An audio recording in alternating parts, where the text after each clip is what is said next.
मर जाना कबूल है, उनके साथ जाना हमको कभी कबूल नहीं है, ये अच्छी तरह जाना। इनको पलटू राम ही कहिए, राजनीति के ये पलटू राम है। बिहार में एक बड़ी पुरानी कहावत है, जिधर देखलन खीर उधर गईलन फिर। अब मैं इसी में नीतीश कुमार को ऐड करता हूं कि जिधर देखलन खीर नीतीश चाचा उधर गईलन फिर। लालू यादव से दोस्ती का नाता तोड़कर एक बार फिर से नीतीश कुमार ने बीजेपी से हाथ मिला लिया। कांग्रेस, आरजेडी और महागठबंधन के लिए जो नीतीश कुमार कल तक अपने थे, अब वो सपने हो चुके हैं।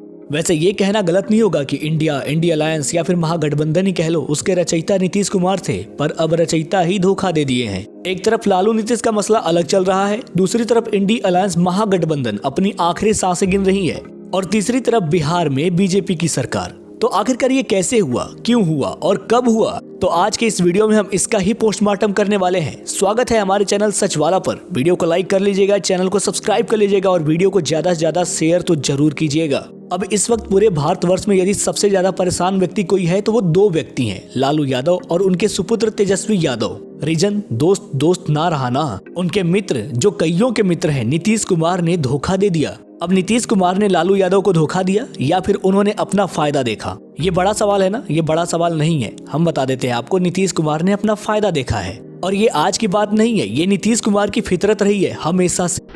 इनको पलटू राम ही कहिए, राजनीति के ये पलटू राम है।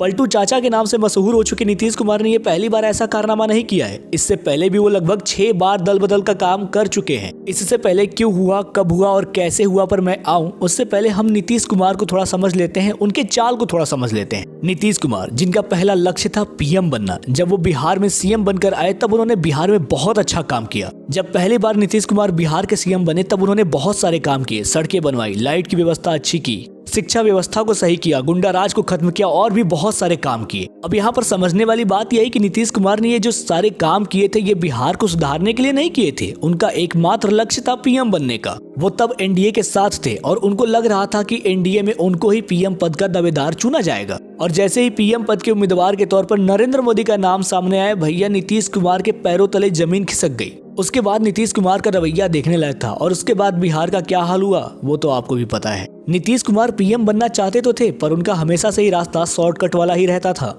वैसे नीतीश कुमार का ये जो तरीका है हमेशा काम करता है, पर वो सीएम पद के लिए, सीएम पद पर अब तक उन्होंने लगभग 8 बार शपथ ले ली है। समझ रहे हैं आप? 8 बार, 2005 से 14, 2015 से 17, फिर 2022। हाथ मिलाना, हाथ छोड़ना, फिर हाथ मिलाना, फिर हाथ छोड़ना। ये नीतीश कुमार की फितरत रही है अपने फायदों को देखते हुए। अब आते हैं मुद्दे पर कि बिहार में सियासी उठापटक की शुरुआत कब शुरू हुई। इसकी शुरुआत होती है 10 दिसंबर 2023 को, जब गृह मंत्री अमित शाह ने पूर्वी क्षेत्रीय परिषद की 26वीं बैठक की। यहाँ पर गृह मंत्री अमित शाह से मिलने इंडिया यानी कि इंडिया अलायंस महागठबंधन के कई सारे बड़े बड़े धुरंधर वहाँ पर आने वाले थे, गृह मंत्री अमित शाह से मिलने वाले। और वहाँ पर अमित शाह की मुलाकात किससे होती है? सिर्फ और सिर्फ नीतीश कुमार से। वैसे भी नीतीश कुमार पर अमित शाह की नजरें काफी समय पहले से ही टिकी हुई थी, क्योंकि अमित शाह को पता था कि सेंध यहीं से लगाया जा सकता है और ये काम भी करेगा। आपको बता दें, नीतीश कुमार और जब अमित शाह की मुलाकात हुई तब नीतीश कुमार ने बड़े ही भव्य तरीके से अमित शाह का स्वागत किया। उन्होंने गुलदस्ता दिया, शॉल भेंट किया, जहां से जदयू और आरजेडी यानी कि नीतीश कुमार और लालू यादव के बीच तोड़फोड़ की सुगबुगाहट शुरू हो गई थी। अब ये क्यों हुआ, यानी कि नीतीश कुमार ने लालू का साथ क्यों छोड़ा? आइए इस मुद्दे पर बात करते हैं। देखिए, अमित शाह और नीतीश कुमार के मुलाकात के कुछ ही दिन बाद अयोध्या के राम मंदिर में प्राण प्रतिष्ठा भी हो गई और उसके बाद देश में अभी बीजेपी का वर्चस्व कैसा है वो बताने की जरूरत नहीं है।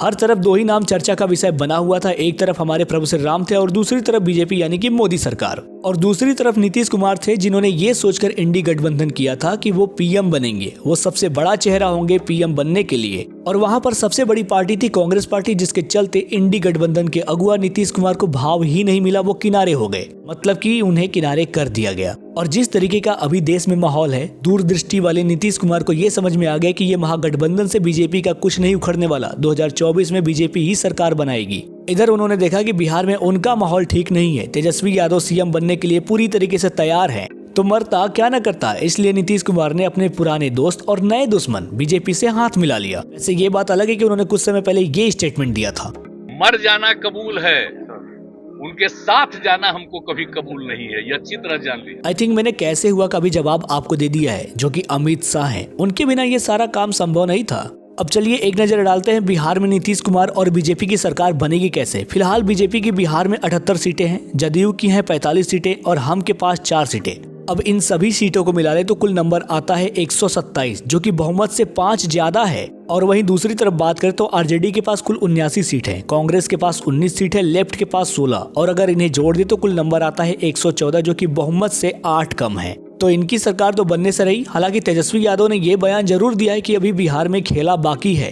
हालांकि नंबर्स और बीजेपी की चाल को देखें तो कोई खेला बाकी नहीं है, सब खेला हो चुका है। और अब एक नजर डाल लेते हैं नीतीश कुमार की इंडी अलायंस गठबंधन पर, महागठबंधन पर, जिसमें कई सारी पार्टियां शामिल है या यूं कहें थी कांग्रेस, सपा, बसपा, तृणमूल कांग्रेस, आरजेडी इत्यादि पार्टियां। पर अब इसके अगुआ ही नहीं रहे। और अगुआ तो छोड़ो, यहाँ पर ममता बनर्जी भी अलग हो रही हैं, उसके बाद सपा से भी कुछ इधर उधर हो रहा है। वहीं आपके भगवत मान भी कह चुके हैं कि वो पंजाब से अकेले लड़ेंगे। तो देखा जाए तो इंडी अलायंस महागठबंधन का वंटादार हो चुका है और ये अपनी आखिरी सांसें गिन रही है। और दूसरी तरफ अमित शाह का ये बयान बहुत तेजी से वायरल हो रहा है, जहां पर उन्होंने नीतीश कुमार को ये कहा था कि उनके लिए सारे दरवाजे बंद हो चुके हैं। वैसे सच कहें तो दरवाजे बंद नहीं होते, भाजपा के दरवाजे हमेशा के लिए बंद हो चुके हैं, और खास करके पॉलिटिक्स में तो बिल्कुल भी नहीं। और आप खुद ही नरेंद्र मोदी का ये पुराना स्टेटमेंट देख लीजिए।